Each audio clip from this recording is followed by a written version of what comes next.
오늘 이 말씀 가지고 누구에게 감사할까 하는 제목으로 은혜를 나누고자 합니다. 오늘 말씀해 보니까 그리스도의 평강이 너 마음을 주장하게 하라. 너는 평강을 위하여서 한 몸으로 부르심을 받았나니 너희는 또한 감사하는 자가 되라고 말합니다. 우리는 살아가면서 감사하는 사람이 있는가 하면 불평하는 사람도 있어요. 세상에 똑같은 것을 보고 어떤 사람은 감사하고 찬양하는데 어떤 사람은 불만 불평을 하는 거예요. 교회에서도 마찬가지예요. 똑같은 설교를 듣고 같은 자리에 앉아있다 나가면서 어떤 사람은 할렐루야 정말 오늘 은혜 받았습니다 이러면 나가는 사람이 있는가 하면은 어떤 사람은 나가면서 목사님이 나보고 하는 소리지 진짜 목사님 나 별로 안 좋아하는 것 같아 이러면서 나가는 사람이 있어요. 똑같은 설교를 들었는데 왜 그럴까요? 생각하는 자기의 마음 속에서 우러나는 것이 그렇게 표현되는 거예요. 근데 우리가 모든 것을 감사로 받아들일 때, 모든 것을 좋게 받아들일 때 나의 마음이 더 평안해지는 것을 우리가 볼 수가 있습니다. 오늘 말씀해 보니까 시편 100편 4절의 말씀 속에서 감사함으로 그의 문에 들어가며 찬송함으로 그의 궁전에 들어가서 그에게 감사하며 그의 이름을 송축할지어다 이렇게 말씀하고 있습니다. 그러니까 우리 생활 속에 감사가 이루어져야 된다는 거예요. 생활 속에서 모든 일에서 내가 감사하는 사람하고 불만 불평을 하는 사람하고 차이가 뭐가 있을까요? 굉장한 차이가 일어나는 것을 우리가 볼 수가 있습니다. 사람을 만나다 보니까 많은 사람들, 세상 사람들을 만나다 보니까 그들과 대화하는 속에 말 속에서 저는 진짜 감사하는가 아니면은 또 불만 불평을 하는가 하는 것을 볼 수가 있습니다. 어떤 사람은요, 제가 71살 먹은 분을 만났어요. 남자분이에요. 근데 이 사람이 나와서 일을 하는 거예요. 일을 하는데 자기의 목표가 있대요. 그게 뭐냐니까 하루에 나는 5만 원만 벌면 된대요.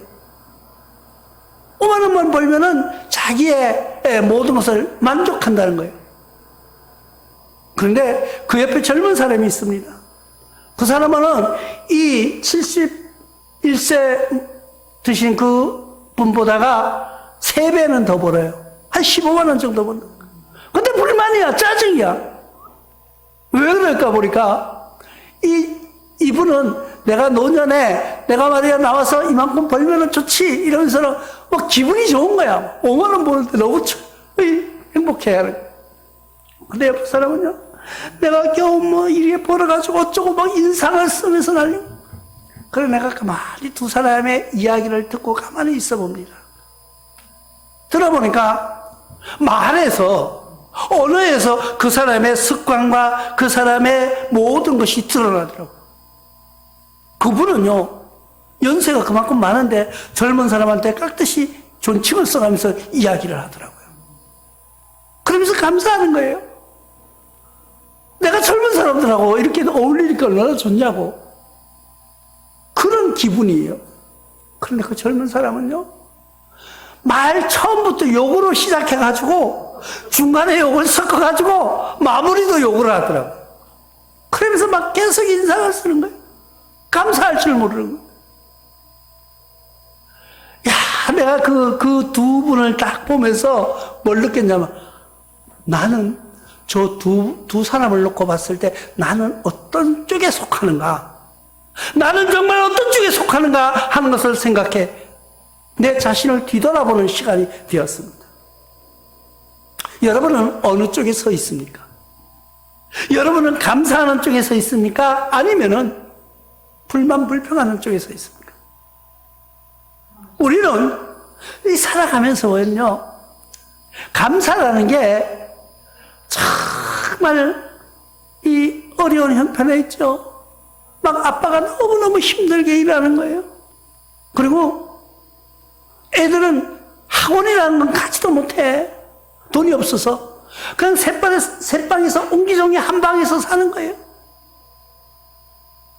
그때 아빠가 일을 마치고 통닭을 한 마리 사가지고 집에 돌아왔어요.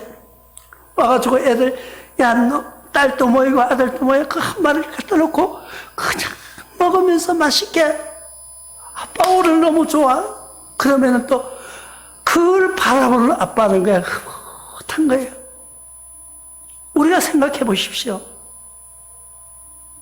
통닭 한 마리 가지고 한 식구가 옹기종기 먹는다고 생각해 보십시오. 그러면서는 아빠 다리 들어, 엄마 이쪽 다리 엄마 거, 날개는 내 거, 이러면서는 그 자식들하고 먹는 그 모습 한번 상상해 보십시오. 우리 옛날에 그렇게 살았어요. 그러면서 그게 너무 행복했고요. 너무 감사했어요. 그런데 지금 현실은 어때요? 우리는 식당에 거창하게 앉습니다. 아주 탁자가 멋있게 있고요.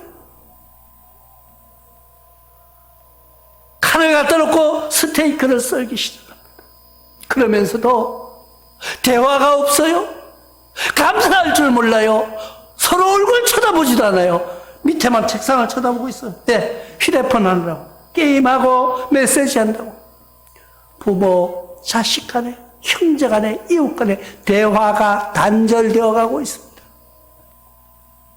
그건 뭐예요? 우리 생활, 우리의 모든 것이 자꾸 하나 둘씩 단절해 가는 거예요.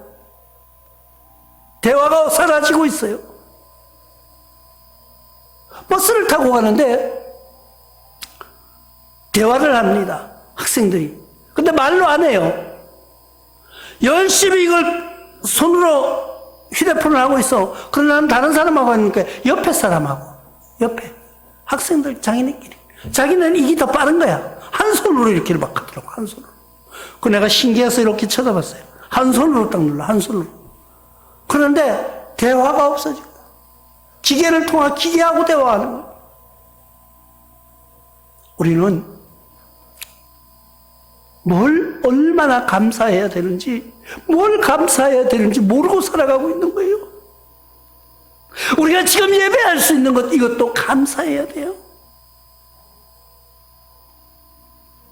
지금 자꾸 예배를 막으려고 하는 무리들이, 예배를 중단시키려고 하는 무리들이, 악한 무리들이 자꾸 잠식해 들어오고 있어요. 지금 핑계는 코로나 되지만은, 아니 교회만 모입니까? 지하철은, 식당에는, 술집은 그건 코로나 안 납니까? 교회만 계속해서 핍박하고 있는 거예요. 근데 우리는 또 그걸 쉽게 받아들여요. 교회에서는 이래서는 안 된다고. 뭐가 안 돼요? 안 되기는. 세상에 자꾸 악한 무리들에게 굴복해 나가는 어리석은 존재들이 얼마나 많은지 알아요? 어떤 인간은 목사라는 인간이니 인간에게 안수를 받고 싶대. 이런 등신도 등신이, 정말 하나님께 감사해야 되는데 감사할 줄 모르는 거예요. 누구에게 감사해? 권력에 아부하는 인간들, 권력에 머리 숙이고 권력에 안수받고 싶다고 하는 그런 인간이 지도자라고 그 영혼들이 살아나겠느냐는 거예요. 예를 들어서 여러분, 우리가 가장을 생각해 보시기 바랍니다. 가장이 넘어지면은요, 그 가정은요 무너집니다. 그래서 여러분들이 가장을 잘 세워가야 돼요. 남편을 잘 섬겨야 되고요, 아내를 사랑해야 되고요, 자식을 보호해야 돼요. 그리고 자식은 부모를 공경해야 돼요. 왜? 가정이 든든히 세워가기 위해서. 그런데 그런 걸 할 줄 모르는 거예요. 다 어디에? 권력과 명예와 돈의 노예가 돼서 아부하고. 우리가 잘 생각해야 됩니다. 우리는 누구에게 아부해야 돼요? 누구를 찬양해야 돼요? 우리는 하나님께 찬양하는 거예요. 시편 기자는 95편 1절을 통하여서 오라 우리가 여호와께 노래하며 우리의 구원의 반석을 향하여 즐거이 외치자. 우리의 구원을 위해서 하나님 외치는 여러분들 되시기를 바랍니다. 하나님 앞에 찬양하는 여러분들 되시기를 바랍니다. 세상의 권력에, 세상의 인기에 아부하지 않고 우리 모두가 하나님을 찬양하는 거예요. 하나님을 찬양하는 거예요. 그런데 세상을 향하여서 인간은 변해요.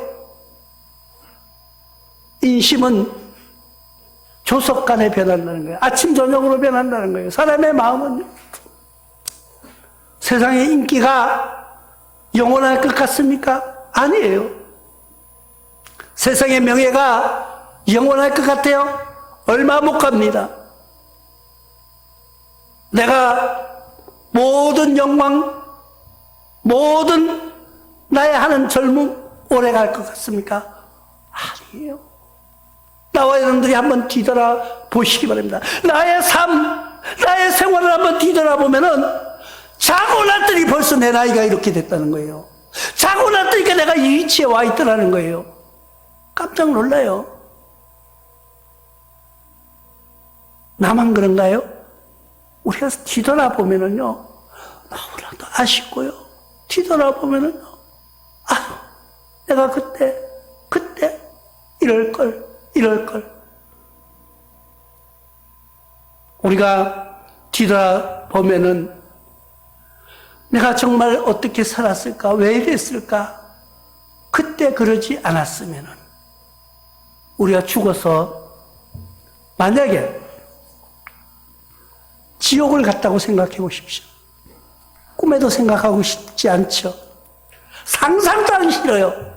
그런데 내가 그때 그 자리에 있을 때 내가 그때 그걸 할걸, 내가 그때 예수 믿을걸, 내가 예수 믿고 좀 더 잘할걸, 좀 더 예배에 참여할걸 하고 후회하지 않겠느냐는 거예요.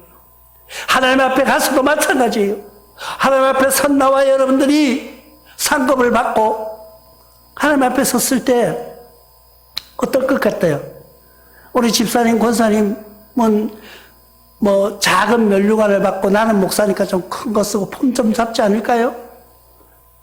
난 그랬으면 좋겠어, 진짜. 내가 목사니까. 그런데 아니라는 거예요. 우리의 기준은 나의 기준이 아니고 하나님의 기준이라는 거예요. 그런데 내가 세상에서 목사라고 건방지게 떠들어 놓고 하나님 앞에 갔을 때 부끄럽게 그냥 막 이렇게 부끄러운 구원 받으면 얼마나 창피할까. 막 그런 생각도 들더라고요. 그래서 우리가 찬양을 어떻게 해야 되겠느냐는 거예요. 우리의 찬양을, 우리의 경배를 어떻게 해야 되겠느냐. 찬양이라 그러니까 노래만이 찬양이 아니에요. 우리가 생활의 찬양이 되어야 되는 거예요. 우리의 삶 속에 찬양이 일어나야 되는 거예요. 그 찬양은 뭐예요? 하나님께 영광 돌리는 찬양이에요. 하나님의 말씀을 따르는 찬양이에요. 이사야서 30장 29절에 보니까 너희가 거룩한 절기를 지키는 밤에 하듯이 노래할 것이며 피리를 불며 여호와의 산에 가서 이스라엘 반석으로에게로 나아가는 자같이 마음이 즐거울 것이라. 하나님 앞에 나가는 자는 즐겁게 하라는 거예요. 찬양을 우리가 무슨 행사가 있으면요 전야제를 하잖아요. 우리가 무슨 축제를 하려면 전야제에 어떻게 해요? 요즘 우리가 신년이 이제 얼마 안 있으면 새해가 다가오는데 새해 해맞이 해돋이 행사한다고 어떻게 해요? 해가 뜨기도 전에 어둠이 시작되면은 그때부터 노래하기 시작하고요. 사람들 군중이 모여서요 해가 떠오르는 것을 보려고 매일 떠오르는 그 해를 바라보면서 그 해에다 빌고 있어요. 새해 새가 새로 돌아왔으니까 해님 날 좀 도와주세요.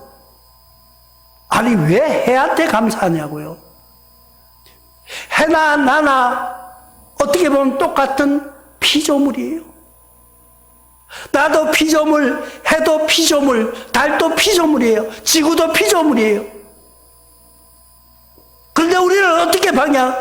해가 찬란하게 떠오르니까 저 해가 무슨 능력이 있구나. 또 새로운 해가 떠오르는 것 같아요. 해는 매일 떠올라요. 근데 우리는 감사할 줄 모르는 거예요. 만약에 해가 떠오르지 않는다고 한번 상상해 보신 적이 있습니까? 해가 떠오르지 않는다고 하면은 여러분 어떨 것 같아요? 한번 상상해 보시기 바랍니다. 그런데 해는요, 어김없이 매일 떠오릅니다. 어김없이 그 해는 찬란한 빛을 우리에게 비춰주고 있는 거예요. 누군가의 아주 정교한 섬세한 그런 프로그램에 의해서 해는 날마다 우리를 떠오르는데 우리는 그 해에 대해서 감사하는 거예요. 해가 떠오르니까 감사하는 거예요. 그리고 해에게만 감사하는 게 아니에요. 길을 가다가 큰 나무가 있어요. 동네 어귀에 가면은. 요즘은 뭐 그런 게 잘 안 보이는데 시골 어귀에 가면은 꼭 큰 고목나무가 하나 있는데 속이 다 썩었어. 비었어. 왜 비었을까요? 나무가 자라다가 고목이 되니까 속이 썩어가지고 이렇게 사람이 들어갈 수 있을 정도로도 크게 썩어 있는 나무도 있어요. 근데 그 나무가 죽지 않고 있는 거예요. 사람들은 거기에 가서 또 빕니다. 나무님, 저 좀 도와주세요. 하도 비니까 나무도 생각해 보니까 나무는 뭐예요? 나무도 피조물이에요. 하나님이 만든 피조물이에요. 나무도 생각이 있는 거예요. 우리가 모르지만은 나무도 자기끼리 언어가 있다는 거죠. 나무가 생각해보니까 내가 아무것도 할 수가 없는데 인간이 와가지고 만물의 영장이라는 인간이 와가지고 자기한테 뭘 자꾸 피는 거야. 잘못했다고 도와달라고. 줄 게 있어야지. 나무가 암이 걸렸어요. 그래 다 썩은 거야. 그 나무 괴롭히지 마세요. 왜 나무를 자꾸 괴롭히냐고 썩게. 야고보서 5장 13절에는 이렇게 말씀합니다. 너희 중에 고난을 당한 자가 있느냐? 그는 기도할 것이요. 즐거워하는 자가 있느냐? 그는 찬송할지니라. 우리가 고난, 어렵고 힘든 일이 있습니까? 하나님 앞에 기도하십시오. 우리가 즐거운 일이 있습니까? 춤추고 찬양하십시오. 찬양은 그렇게 즐거운 거예요. 그래서 내가 매주 찬양을 즐겁게 기쁘게 하자고 이야기하는 거예요. 찬양은 하나님께 드리는 최고의 선물이에요. 우리가 드릴 수 있는 최고의 하나님께 드릴 수 있는 건 뭐예요? 찬양이에요. 기쁘게 춤추는 거예요. 하나님께 춤추며 찬양하는 거예요. 그런데 우리 찬양이 지금 자꾸 시들어가고 있다는 걸 알고 계십니까? 우리 교회가 이만큼 밖에 지금 수준에 와 있어요. 교회 핍박의 수준에 와 있다고요. 왜 그럴까요? 찬양이 사라지고 있다는 거예요. 여러분, 성탄절이 이제 얼마 남지 않았는데 성탄절이 올 때 기분이 어땠어요? 우리 젊었을 때, 우리 집사님 젊었을 때, 처녀 때, 성탄절이 오면 어땠어요? 성탄절이 오면은 뭔지 모르게 12월 달 되기를 기다려요. 그리고 성탄절이 돼서 길거리에 나가면은요, 그냥 가는 곳마다 음악이 찬양이 흘러나오는데, 그냥 길거리 가면 춤이 나와. 기쁘다 구주 오셨네 하면서. 그 찬양을. 그러니까 믿는 사람들은 정말 하나님 오심, 예수님이 우리 이 땅에 오셔서 우리의 죄를 대속하실 제물이 되어 오신 예수님을 찬양하는데, 모르는 사람, 교회 안 다니는 사람, 하나님을 믿지 않는 사람들도 그냥 좋아서 춤추는 거예요. 그리고 그날 교회가 그냥 막 꽉 찼죠? 아니에요. 교회보다 꽉 찬 데가 어디예요? 술집이에요. 술집이 그냥 막, 아니 왜 지구가 좋아하는지 모르겠어. 예수님 믿지도 않으면서. 그러니까 믿지 않는 사람들도 이 땅에 오신 예수님을 그렇게 찬양했다는 거예요. 이 땅에 오신 그 예수님을 그렇게 축하하고 찬양하는 파티가 벌어지기 시작하는 거예요. 어김없이 성탄절 9시 뉴스에는 술집이 손님이 얼마나 많았고 또 여관이 또 그렇게 손님이 많았대요. 여관에 방이 없어가지고 뭐 어쩌고 그런 뉴스가 나왔고, 길거리에나 백화점에 가면은 그냥 수없이 찬양이 흘러나오는 거예요. 기쁘다고 좋으신데, 기쁘다고 좋으신데. 그러니까 우리 마음도 기뻐졌어요. 근데 어느 날 어떤 한 인간이 나타나서, 야, 그 찬양 시끄럽다는 거예요. 시끄럽다. 악한 마귀가 속삭이는 거예요. 그리고 법으로 제정하는 거예요. 어떻게? 외부로 흘러나가지 못하게. 그러니까 왜 다른 음악은 틀면 되는데 성탄절 성가가 서서히 사라지기 시작합니다. 지금은 길거리에 가도 성탄절이 되어도 성탄절인지 뭔지 알 수가 없는 세상으로 바뀌어버렸어요. 그때부터 부흥하는 교회가 침체되기 시작했고요. 길거리에 사명이 사라지는 그 순간 교회들이 점점 쇠퇴해져 가고 있다는 거예요. 지금은 쇠퇴해져 가는 것이 아니라 교회 학교 자체가 없어지는 교회들이 늘어나고, 또 오히려 교회를 핍박의 대상으로 바라보는 그런 시각으로 바뀌었다는 것을 나와 여러분들이 알아야 됩니다. 우리는 어떻게 찬양을 뜨겁게 하시기 바랍니다. 그래서 우리 교회는 성탄절이 될 때 12월 달 되면 밖으로 음악을 내보냅니다. 해마다 창문을 열고 CD를 틀어가지고 계속 밖으로 흘러나가게 해요. 근데 작은 이 한 교회에서 이런 찬양이라도 내보내야 된다는 거예요. 하나님께 찬양하는 여러분들 되시기를 바랍니다. 우리는 세상 살면서 감사할 사람이 많아요. 세상에 만나는 사람, 나에게 신세진 사람, 해를 보고 감사하고 나무를 보고 감사하고 살아오는 우리의 모습을 보면서 우리가 진짜 감사해야 될 사람이 누군지 아십니까? 진짜 감사해야 될 사람은 나는 누구에게 감사할까? 새에 떠오르는 찬란한 저 태양을 보고 감사할까? 아니면 동네 어귀에 들어가는 큰 나무에 배 가서 감사할까? 아니에요. 우리가 찬양하고 감사할 분은 하나님이에요.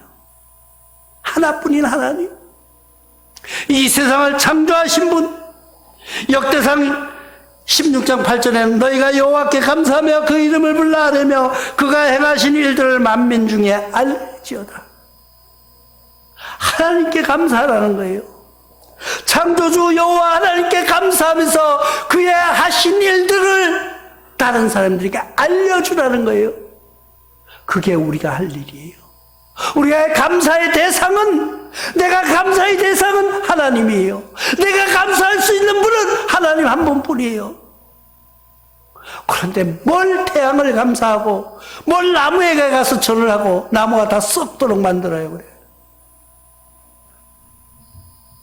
에베소서 5장 20절에도 같은 말씀을 합니다. 범사에 우리 주 예수 그리스도의 이름으로 항상 아버지 하나님께 감사하며. 감사의 대상이 딱 정해져 있어요. 우리가 감사할 분이 누구예요? 하나님이라는 분이에요. 나는 여러분들에게 왜 감사해야 되는지 또 말합니다. 데살로니가서 5장 18절에는 범사에 감사하라, 이것이 그리스도 예수 안에서 너희를 향하신 하나님의 뜻이랍니다. 하나님의 뜻이라는 거예요. 범사에 감사하는 것. 요한복음 14장 13절에는 너희가 내 이름을 무엇이든지 구하든지 내가 행하리니 이는 아버지로 하여금 아들로 말미암아 영광을 받게 하려 하십니다. 너희가 무엇이든지 내 이름으로 구하는 건 모든 것을 다 행해 주신다는 거예요. 그게 뭐예요? 기도예요. 나와 여러분들이 기도할 때 하나님이 모든 것을 들어 응답해 주시겠다고 약속하고 있는 거예요. 그런 분에게 감사하지 아니할 수가 있습니까? 우리는 오직 그 한 분, 오직 이 모든 것을 창조하시고 우리가 죄지음으로 용서하시려고 채찍을 맞으실 대신 대타를 보내주신 그분, 그리고 대타로 오신 그분이 우리의 맞을 채찍을 대신 맞아주셨는데 우리는 그분에게 감사하지 아니할 수가 없다는 거예요.